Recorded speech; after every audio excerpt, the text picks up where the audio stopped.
The disabled alien princess entered the wrong room. Only the human asked her to stay. The corridor outside the diplomatic chambers was quiet, but Princess Valeth could still hear the distant sound of voices echoing through the station walls. They were not meant for her. They never were. She moved carefully, one slow step at a time, leaning slightly on the thin support frame that wrapped around her legs and spine. The device was elegant by galactic standards, almost invisible unless someone looked closely. Still, it marked her as flawed. As broken, as something to be hidden. Her people believed rulers should be strong in body as well as mind. Valeth was only allowed the second. She had memorized the map of the station before arriving, yet her thoughts drifted and her focus slipped for just a moment. That was all it took, one wrong turn, one door that looked exactly like the others. She pressed the panel, expecting another empty side room where she could rest before returning to the shadows. The door slid open. Inside, several beings turned to look at her. Valeth froze. The room was not empty. It was occupied and not by her people. Tall chairs, a wide table, glowing screens filled with strange symbols, and standing near the center were the humans. She recognized them at once. The newest species to join the Galactic Council, curious, loud. Emotional, dismissed by most as temporary guests who would eventually learn their place. She had not meant to enter their chamber. Her heart raced. The support frame adjusted automatically, stabilizing her, but she could feel the familiar weakness in her limbs. If she tried to leave too fast, she would fall. If she stayed, she would face their judgment. The humans stared at her. Some looked confused. One reached for a device at their wrist. Valeth lowered her gaze, preparing herself for what always came next, a call for guards. An apology spoken for her, not to her, someone deciding she should not be seen. Instead, a calm voice spoke. "I think you're in the wrong room," the human said gently. Valeth looked up. The speaker was male, with short dark hair and tired eyes. He wore no visible armor, only simple formal clothing marked with the human emblem. His posture was relaxed, not defensive. I will leave," Valeth said. Her voice was soft, carefully controlled. "Forgive the interruption." She shifted her weight, preparing to turn. "Wait," the human said. The word stopped her more effectively than any command. He raised a hand, not in warning, but in reassurance. "There's no rush. You look like you could use a seat." The room went silent. Valeth stared at him, certain she had misunderstood. No one ever asked her to stay. No one ever suggested comfort without reason. "I should not impose," she said. "My presence is not required here." "That's not what I asked," the human replied. He pulled out a chair, placing it closer to the table. "Please sit if you want." The humans around him exchanged looks. One seemed surprised. Another frowned slightly, as if calculating consequences, but none of them objected. Valeth hesitated. Her instincts screamed at her to refuse, to leave before something went wrong, yet her body betrayed her. The support frame vibrated softly, warning her that she had been standing too long. Slowly, carefully, she moved forward and sat. The chair adjusted itself automatically, responding to her weight and posture. She had not known human furniture did that. "Thank you," she said quietly. "I'm Elias," the human said. "I represent Earth." "I am Valeth," she replied. "Of House Sarathi." He nodded, not reacting to her title the way others did. No sudden respect, no discomfort, just acknowledgement, a small thing. But it made her chest tighten. "You're a long way from your delegation," Elias said. "Everything okay?" Valeth considered the question. No one had ever asked her that without already knowing the answer.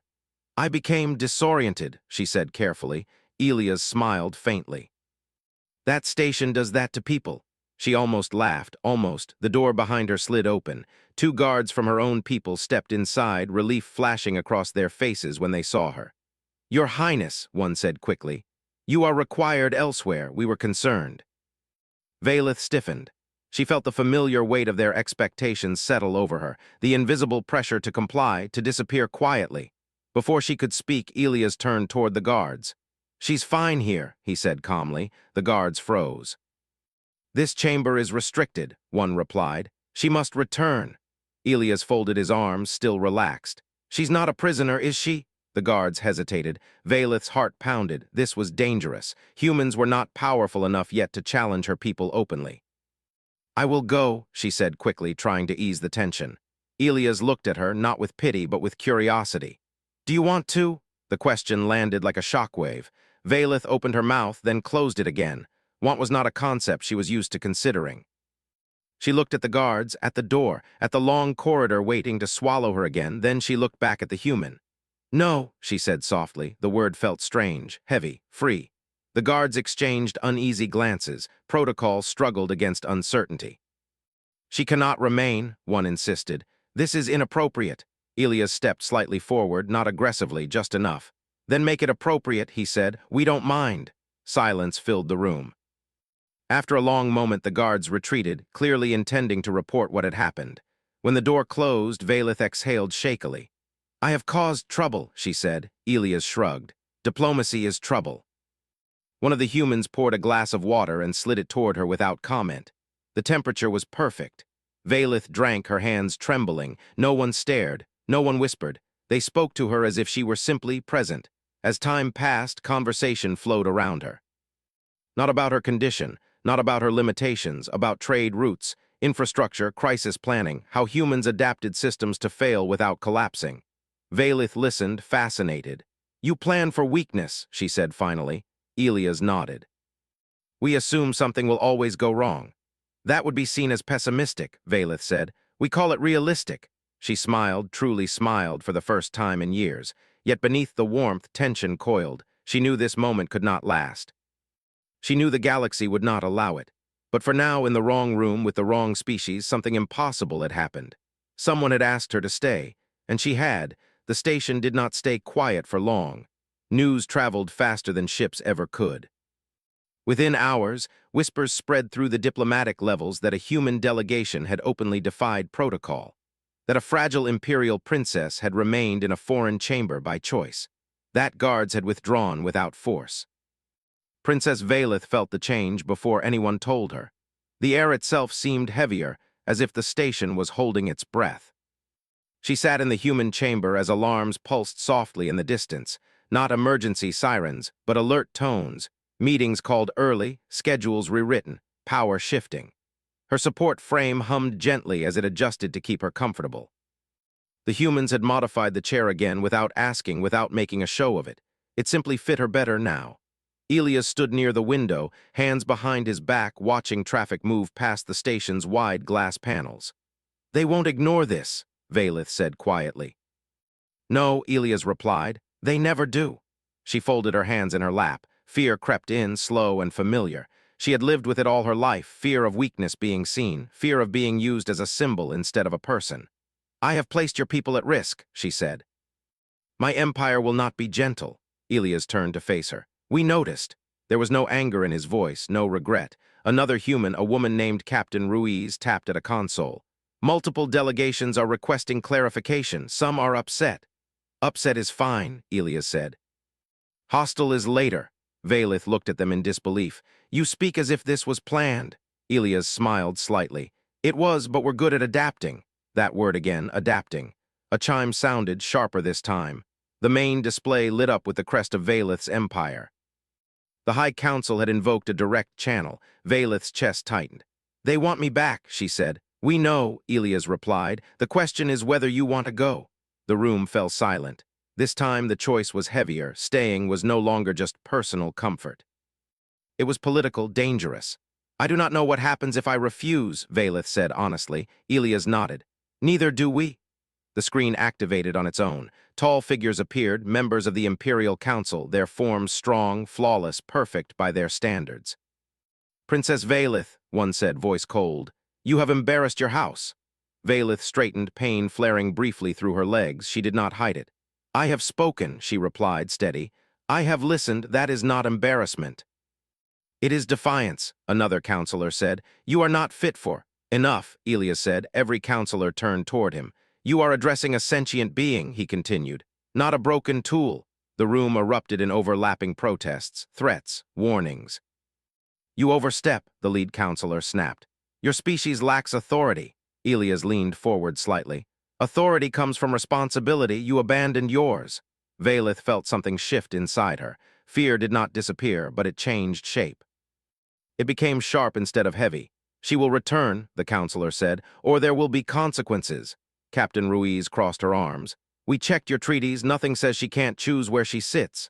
"That is a technicality," the counselor said. Humans smiled at that. Valeth noticed. Elias spoke calmly. Technicalities are how laws survive bad intentions.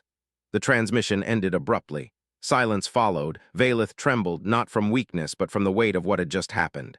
"They will punish me," she said. Elias shook his head. "Not the way they want to."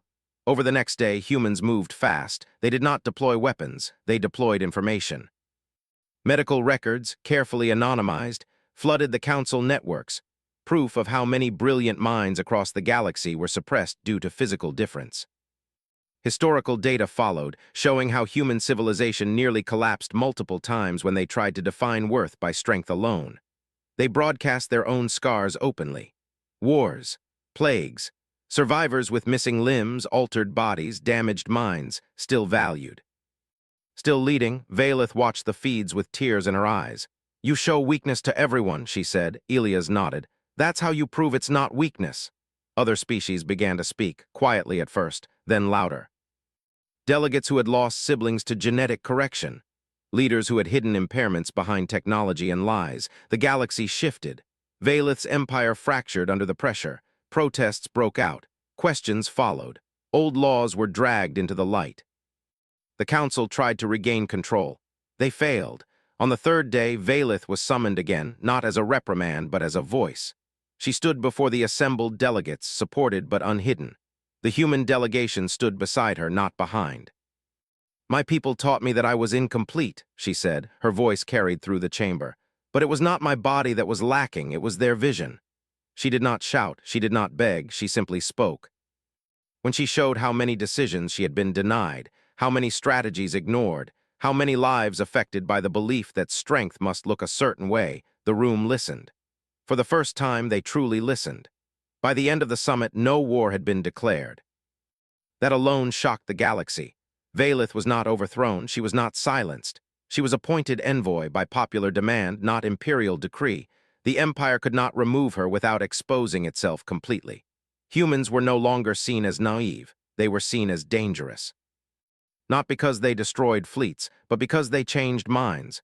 Weeks later, as ships departed the station, Valeth stood at the viewing deck beside Elias. "I entered the wrong room," she said softly. Elias smiled. "Funny thing about humans. We don't really believe in wrong rooms." She looked at the stars ahead, vast, uncertain, full of risk. For the first time, she did not feel small beneath them. Humanity had not lifted her by force. They had simply refused to look away. And the galaxy would never be the same again. The galaxy did not change all at once. It never did. Change arrived slowly, unevenly, like light creeping across a long shadow. Princess Valeth learned this quickly after the summit ended. Her title had changed. Envoy, representative. A role created by compromise and pressure, not generosity. It gave her a voice, but not safety. Not yet. She traveled aboard a human ship now, not because she had abandoned her people, but because returning home immediately would have been dangerous. Officially, it was called a joint diplomatic tour. Unofficially, it was protection. The ship was not large, it was practical. Wide corridors, gentle lighting, handrails placed everywhere without comment. Valeth noticed these things more than the weapons mounted deep inside the hull. Humans planned for bodies like hers without asking permission first. She sat near the observation window as the ship slipped through quiet space. Stars passed slowly, steady and calm. Elias stood nearby, reading from a thin screen. "You're thinking too loudly," he said. Valeth looked at him, surprised. "Is that a human ability?" He smiled. "No, just practice." She turned back to the stars. "My people are fracturing. Some support me, some hate me. Many are afraid. Fear lasts longer than hate," Elias said. "But it doesn't age as well." She considered that. Messages arrived daily, from worlds she had never visited, from beings who spoke in careful words, afraid to be overheard. They thanked her, they asked questions. They shared stories of hiding, of being reduced, of being told their existence was a mistake. Valeth read every message. Each one added weight to her shoulders, but also strength. One day, a message arrived from her homeworld. It was from the High Council. The tone was different now, less sharp, more measured. They requested a meeting, not a summons, a request. Valeth felt her hands tremble as she lowered the screen. "They want to talk," she said. Elias nodded slowly. "That was always going to happen." "They may try to bargain," she said, "or trap me." "They probably will," he replied honestly, "but not in the way they used to." The ship altered course. When Valeth returned to her home system, she did not arrive quietly. Human vessels accompanied her, not warships, but support craft, observers, translators, medical units. They stayed at a distance, visible but restrained. The message was clear. She was not alone. The council chamber was the same as she remembered: tall pillars, cold light. Perfect symmetry, imperfection was not welcome here. Valeth entered slowly, her support frame moving with practiced ease. She did not hide it, she did not minimize it. The counselors watched her carefully. "You have changed," one said. "I have always been this way," Valeth replied. "You are only now seeing it." Murmurs followed. "The Empire is unstable," another counselor said. "Your actions have consequences." "Yes," Valeth agreed. "They do." They spoke for hours. They spoke of order, of tradition, of fear that the old systems would collapse. Valeth listened. Then she spoke of waste, of minds discarded, of solutions ignored, of how strength had been defined so narrowly that it had become fragile. "Our empire claims superiority," she said calmly. Yet it could not survive a single difference. Silence filled the chamber. One counselor shifted uncomfortably. Another looked away. "You wish to dismantle us," the lead counselor said. "No," Valeth replied. "I wish to complete us." They did not agree that day. But they did not imprison her. That alone was a victory. Across the galaxy, humans continued doing what they did best. They built. Not monuments, not symbols, systems, shared medical platforms, open access designs for adaptive technology. Education models that assumed different needs from the beginning instead of correcting later. They did not demand others copy them. They simply made the tools available. Some species rejected them outright. Others accepted quietly. Enough did. Valeth traveled constantly. Each journey took a toll on her body, but she refused to retreat. Humans adjusted schedules, slowed timelines, treated rest as strategy, not weakness. She learned from them. So did others. Years passed. The empire did not fall. It changed, slowly, unevenly, painfully. But it changed. A new generation of leaders rose, some strong, some frail, all capable in different ways. Laws were rewritten, evaluations redesigned, worth redefined. Valeth was offered the throne once. She declined. "I do not need a crown," she said. "I need movement." She remained envoy, a bridge. One quiet evening, long after the first outrage had faded into history, Valeth sat again beside a wide window, this time on a human station. Elias joined her, older now, lines etched deeper into his face. "The galaxy didn't end," he said. She smiled softly. "Many expected it to." "Some hoped it would," he added. She looked at her hands. They still shook sometimes. Her body was still limited, but her reach was not. "I did not become strong," she said. "Not in the way my people once valued." Elias shook his head. "You became dangerous," she laughed, surprised by the sound. Outside, ships of many designs moved together, sharing space without collision. Humanity had not conquered the stars. They had done something far more unsettling. They had taught the galaxy that survival did not belong to the flawless. It belonged to those who made room for each other. And once that idea took hold, no force could remove it again. The galaxy entered what historians later called the quiet strain. There were no great wars during that time, no burning worlds, no fleets clashing in open space. Instead, tension lived in meetings, in policies, in small decisions that shaped millions of lives without ever firing a weapon. Princess Valeth felt that strain every day. She was older now, not old by her people's standards, but no longer young. Her body had not grown stronger with time. If anything, it demanded more care, more rest. Pain visited her more often, sometimes without warning. Yet her influence had grown far beyond what anyone once thought possible. She stood at the center of a new chamber on a neutral world, designed jointly by dozens of species. The floor adjusted gently beneath her feet. The air temperature shifted almost invisibly to suit multiple bodies at once. Nothing here was labeled as assistance. It was simply how the room worked.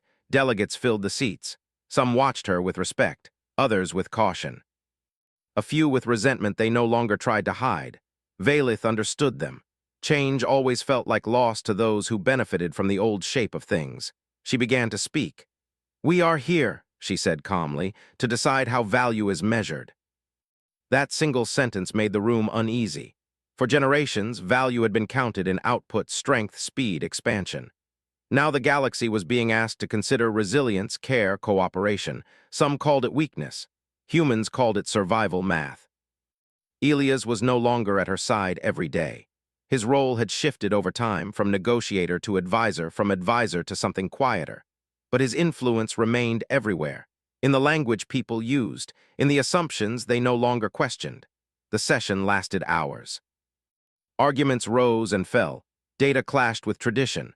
Fear fought against evidence. Valeth did not rush them. She had learned patience from humans, not passive patience but active waiting, the kind that gave space for people to realize things themselves.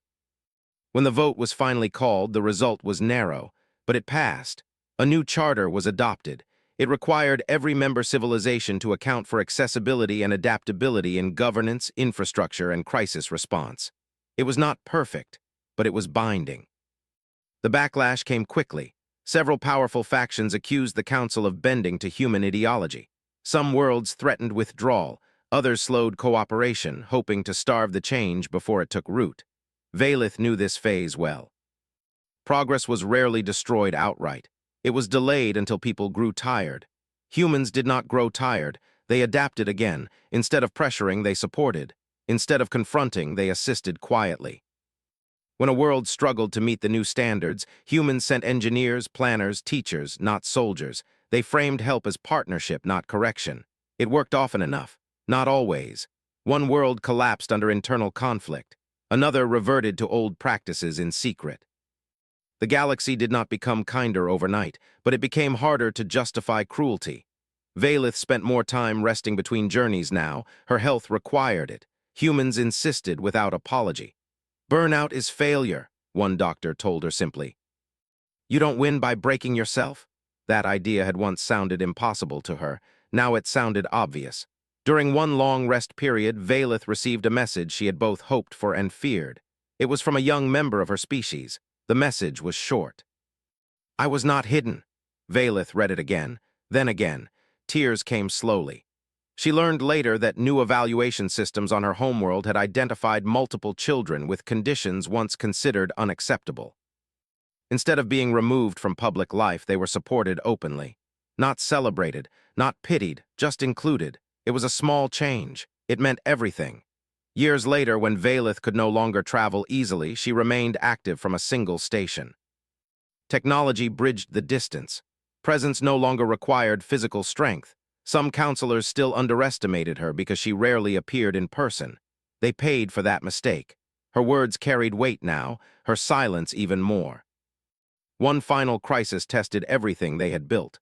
A distant system suffered a massive environmental failure, not sudden but cascading. Infrastructure designed for ideal conditions failed under strain. Millions were at risk. Old doctrine would have triaged the most valuable populations first. Valeth opposed that immediately.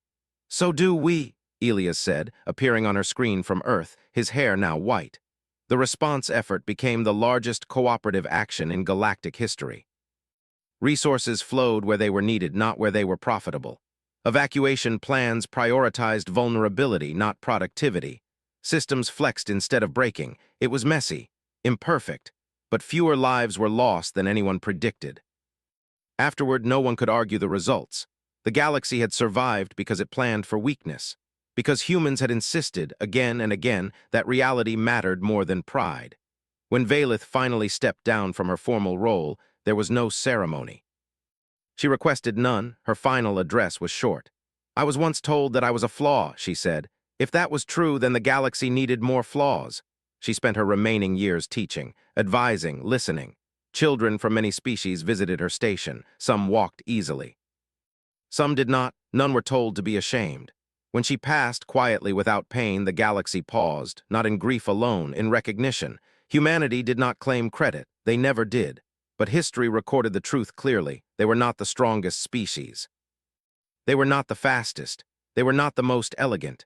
They were the ones who stayed in the room, and because of that, the stars became a place where more beings could belong.